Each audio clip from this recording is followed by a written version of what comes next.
Ramazan ayı geldiğinde bizim de en sık karşılaştığımız sorular: gebeler oruç tutabilir mi? Emziren anneler oruç tutabilir mi? Hamilelik oruç tutmamak için yeterli bir sebep. Ancak oruç tutup tutmamak gebelerin tamamen kendilerinin alması gereken kişisel bir karar.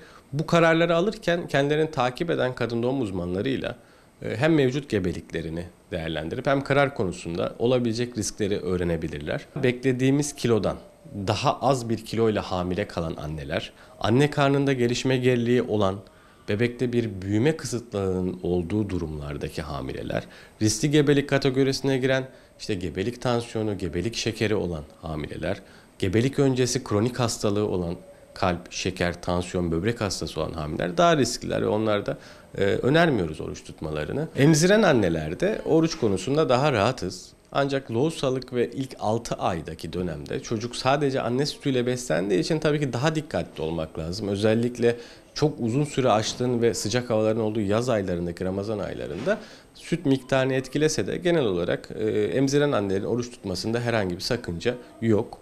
İftarla sahur arasındaki dönemde süt için ve bebek için gerekli olan besin çeşitliliğini sağladıkları sürece emziren annelerin oruç tutmalarında herhangi bir sıkıntı yok.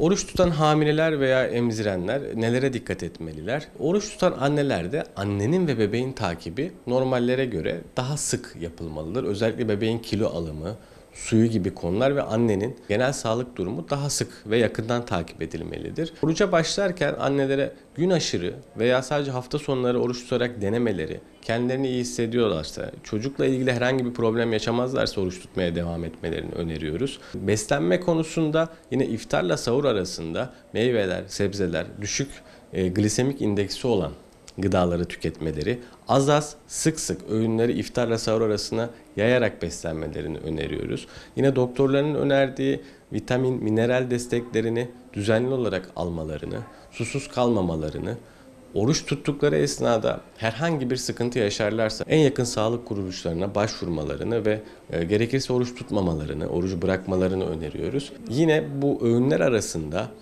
çay, kahve, kola gibi idrar çıkışını arttırıp vücuttan su attıracak besinlerden uzak durmalarını, baharatlı, aşırı yağlı yiyeceklerden uzak durmalarını öneriyoruz. Sahurda çok fazla tuzlu yiyeceklerden, çok tatlı şekerli yiyeceklerden uzak durmalarını, sahurdan sonra hemen uyumamalarını öneriyoruz. Gün içinde hareketli bir yaşam sürdürmeyecekleri için yine iftarla sahur arasında günlük yürüyüşlerini, sporlarını yapmalarını, hareketli hayat sürdürmelerini öneriyoruz.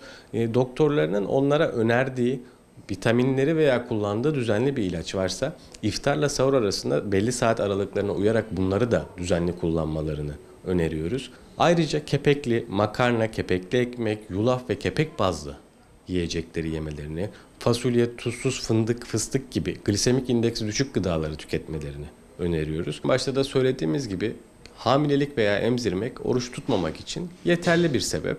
Ama oruç tutup tutmamak kişinin kendi vermesi gereken bir karar.